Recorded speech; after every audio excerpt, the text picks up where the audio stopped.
every now and then I get the opportunity to interview, interact with, and meet someone that's making a difference. You know, somebody that's, you know, noted and got notoriety, and maybe you can call them famous, not infamous. And, you know, the thing that impresses me the most is that these individuals who have been able, through blessings, to gain some fame and some notoriety, they stay humble. And they realize that there are things that contribute to their success, and they give back. You know, so I'm just more than a little happy today to be interviewing Reverend Willie Moore Jr. Man, pleasure to be with you, sir. Yeah, nice to meet you, man. And I want to congratulate you. You know, I've heard you on the radio, and then, you know, as a matter of fact, just to be honest with you, one of my staffers said, Willie Moore Jr. coming to town. So you got to interview him. Yeah, man. Yeah, so I called Brother Harry Young of the Tubman Museum and 95.5 and asked him to arrange this meeting. I want to give a shout out to him and them for allowing us to have this interview. Yes, sir. And what makes it even more exciting is the fact that you're giving back, but you have found a mechanism to try to impart, you know, some of your experiences and some of the information to the community through your doing of. Well, tell us a little bit about yourself. I don't need to introduce you. Just give a little background on you. Indeed, I'm Willie Moore Jr. I always tell people I'm Willie Moore Jr. The reason why I say Willie Moore Jr. is because of Willie Moore Sr. Yes, sir. My dad, he was a sharecropper from Noxapater, Mississippi. A really small. What, Mississippi? Noxapater. Noxapater, Yeah, Noxapater. okay. We usually say Louisville so people could know Starksville. We say that area because Noxapater, we only got a little stop sign.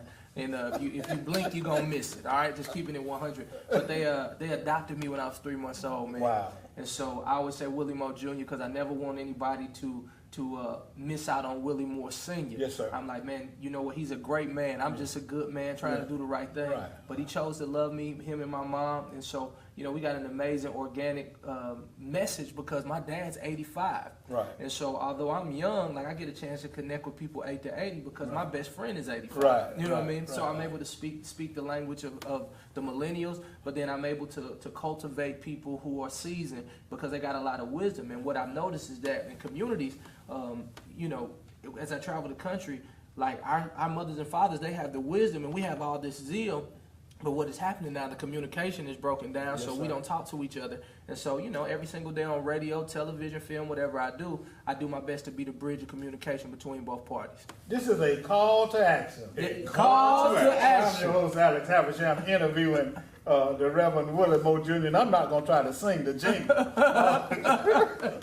Although it stays in my mind and in the minds of several other individuals. So I heard you talk about, you know, the different venues that you have been blessed to be a part of, like radio and TV and the music industry. Talk a little bit about your experiences in all of those industries. Indeed. Well, in the music industry, I used to be this guy named Pretty Willie, man. And, you know, the pretty left, but I'm just trying to hold on to handsome as much as I can. The kids took the pretty.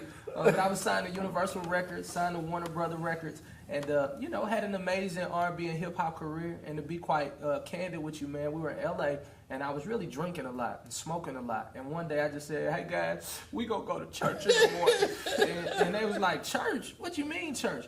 But when I told them to go to the VIP in the club, they would go. And I said, well, if you can do VIP, we can go get in God's house, and maybe it's something there for us.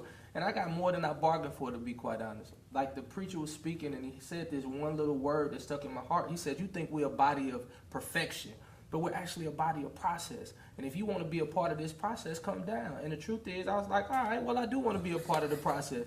Then I started this process. Since then, you know, we went from this little radio show that was in the closet to a syndicated radio show that touches 1.3 million people monthly.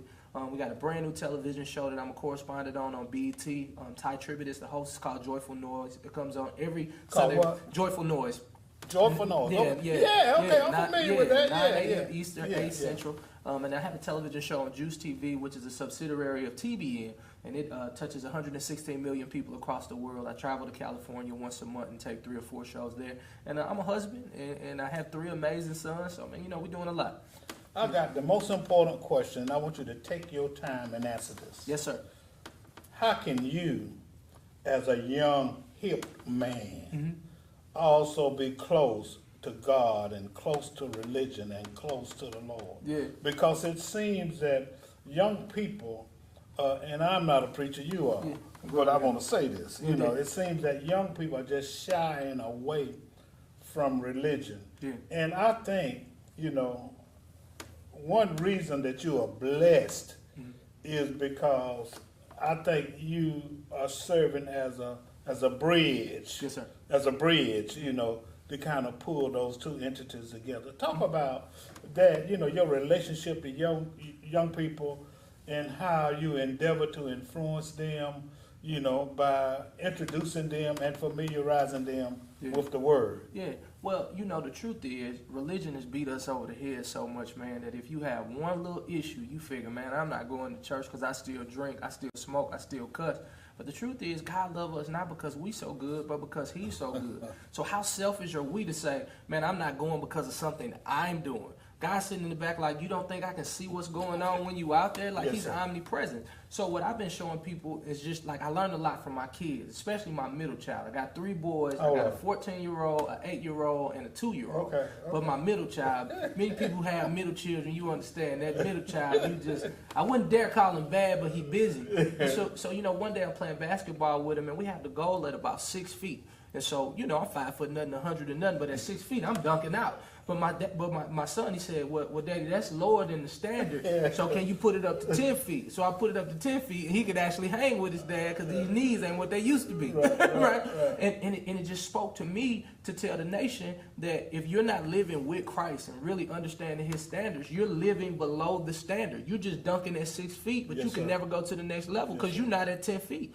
And so God's standard is so much bigger than our standard. When I thought that I would never be anything, his word said I was more than a conqueror. And I just believed it. When I was broke, living in the basement of my mother-in-law's home as a grown man, not knowing what I was going to do with my life, he said I was the head and not the tail and above and not beneath. And I believed it. So now I walk in that promise. When me and my wife in this book, we talk about it, and we couldn't talk to each other. And because I was ferocious, like I'm from St. Louis, so I speak how I speak. And so when he said a gentle answer turned away wrath, I believed that I did it, and now we have an amazing book, and our relationship is phenomenal. And so what I'm saying, if you want to live a standard of life that's way bigger than mediocrity, then I'm just saying, I'm never telling people what they should believe. I'm just the proof that if you get in the word, you follow his standard. Like, I talked to the president of the United States last year. Like, that was amazing. My diploma read Ferguson, Florissant School District. Most of my friends in jail. But I started going, I just read the standard, and he said if I follow it, he'll sit me amongst great men. Right. And so how do a dude from Ferguson, Florissant School District sit down with the president of the United States? Right. I'm just saying, I ain't trying to beat you over the head with the Bible. I'm the proof. Right. Yeah, that's a very, very interesting approach. And I'm going to see to it that as many young people as possible get that message, because I think that will be a contributory factor, if you please, in trying to improve our community economically, spiritually, politically, social, academically, and all other kind of lists. Yes, sir. So, I mean, that's how we feel. And then I tell you what I want to do. I want to happily ever after. What's wrong with him? I mean, what he means by happily ever after, which is the book that Reverend Willie Moore Jr. has published, and Miss Patricia. Then so we're going to take a break. This is a call to action. Call to action. I'm your host, Alex Habersham. We'll be right back. You know how I do it. I'm going to keep it 100. Flat out. Comedian. Jesus with all his boys right there sitting there. This is where they at. This is where they at, right? So, youth pastor, singer, television and radio host. Willie Moore Jr. has been impacting the world with his unique areas of gifting for over a decade, impacting over 6 million people. On his weekly television show, Flat Out TV, 2.8 million people on social media weekly, 170,000 people monthly on his syndicated radio show. Willie Moore Jr. has sold over 100,000 independent records to date. He travels the country every week doing comedy shows, speaking to youth, or turning up for the King at his music concerts. During the Mike Brown tragedy, Willie Moore Jr. assisted in getting students back to school safely.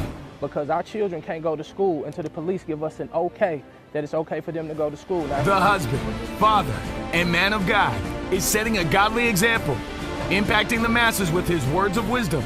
If you're going through pain, let me tell you this, pain is only gonna give you progress. Progress is gonna give you passion, and your passion is gonna give you the results that you need to go out here and win on your purpose. Songs of hope and lifestyle of inspiration. Pushing fear on you. Do not be afraid. We serve the true and living God.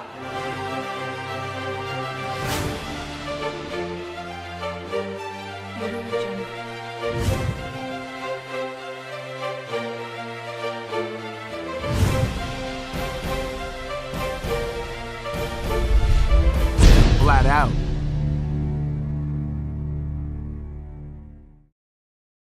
She got the best conversation, she look good from head to toe. I think one day she just might become the future Willie Moore. She shop at BBB, CPG, and she floss her Gucci friend. Got her own car and house, she ain't suffering for a thing. I let you know that you're my good dad. Even if you make a mistake and do the wrong thing, I'll forgive you. I just believe that you and I are supposed to be together. Hold on, sad dogs. You're my good thing, my good thing. You're my good thing. Hold on, and don't let go.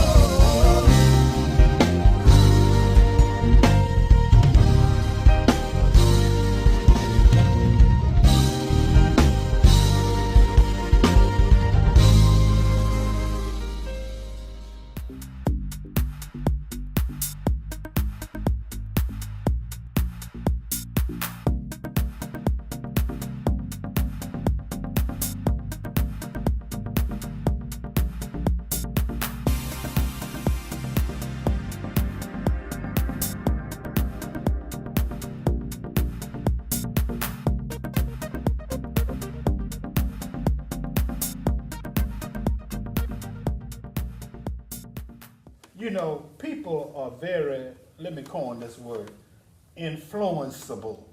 And, you know, they get all involved in reality TV. You know, I teach young people sometimes. And then sometimes, you know, because of the media and the approaches that different entities use to excite people, then they have difficulty distinguishing between fantasy and reality. Yeah. And what we as a community needs, particularly our young people, is a reality check. Is a reality check and be able to distinguish. Well, I'm happy to report to you that the Reverend Willie Moore Jr. has published a book. Yeah, man. Along with his wife, Patricia, which delves into, you know, the authenticity of living and marriage and how to approach different problems and how to get through things. What motivated? This is a call to action. A call to I'm action. your host, Alex Havisham, interviewing Reverend Willie Moore Jr. Reverend Willie Moore from the Radio. Okay. I love it. Yeah. Go ahead. Talk a little bit about what motivated you to do this book, and you know, and what is contained as it relates to the lessons and the stories and the history of the book. Man, you know, the truth is, when it was placed on my heart to do a book about relationships, I was thinking to myself, this is crazy. I would never do a book about relationships because we're still in a race of trying to make this thing right.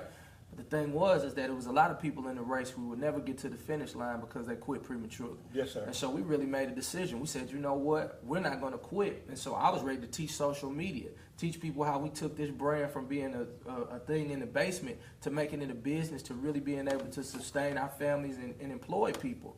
But then he said relationships. So we went through 6 years of tough times, just to be quite honest. You and Pat? Yeah, we 11 years in. My wife and I, 6 years of just some of the toughest times ever. Like, we faced foreclosure, infidelity, you know, pornography. There's so many different things that were going on because the truth is, you know, people at church were just like, just pray about it, praise God. And after we prayed about it, it still didn't work the way we wanted to. We needed some practical application on how do we deal with these finances. Like, I got a mother of my child. Notice I called her a mother of my child, not a baby mama, because that's not her identity. Right. So we're in a blended family. So I wanted to teach blended families how I took those the stepdad and stepmom, like, where does step come from?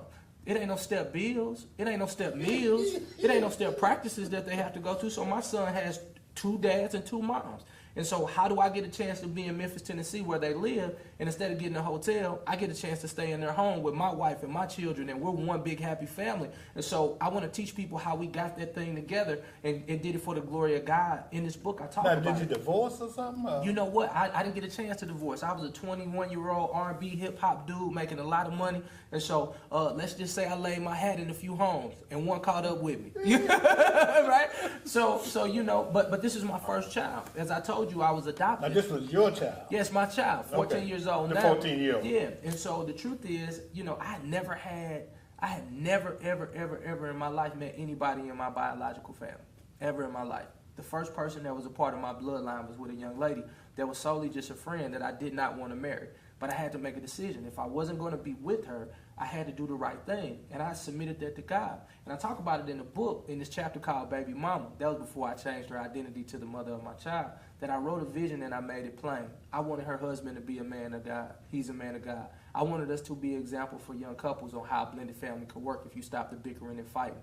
That's what we are today. I wanted to raise a healthy young man. This young man is an amazing student, an amazing athlete, and you know, it just worked. And so I'm teaching people how to plan this thing out and live life by design. Because you don't get what you want out of life, you get what you prepare for. And so I'm getting people prepared through this book, whether it comes to blended families, communication, finances, and even social media. That's a big thing that happens in relationship now, and it's tearing people apart. So it's not just a surface book. We digging deep and giving people the tools on how they can win. Outstanding. And although you're here, you're in Macon now for a book signing. I love it, yeah. Yeah, and of course, this show will air after you will have had your book signing. But what is the approach that one should use in order to get a copy of this book? You know what? Just log on to happyafterallbook.com. Happyafterallbook.com. Real easy. Or log on to WILLIEMOOREJR.org. WILLIEMOOREJR. It's real easy. WILLIEMOOREJR.org. Yeah. Okay, well, I want to welcome you to the City, man, and you and your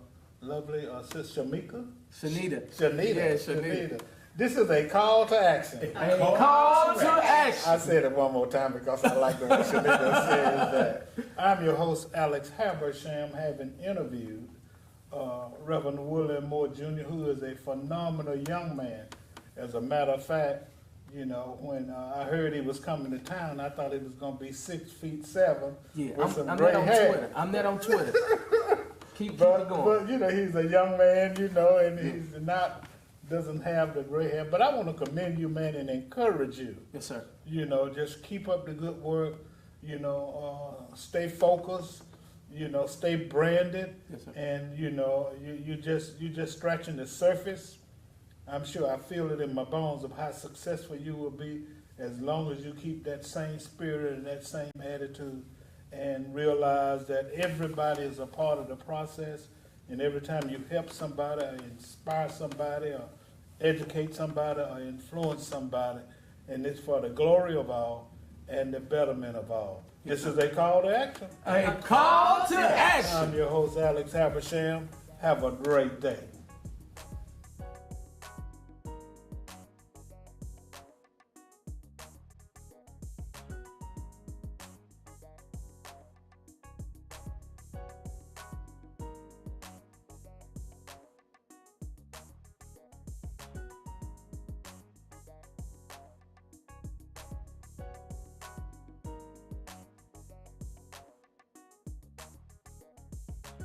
www.makingblackpages.com.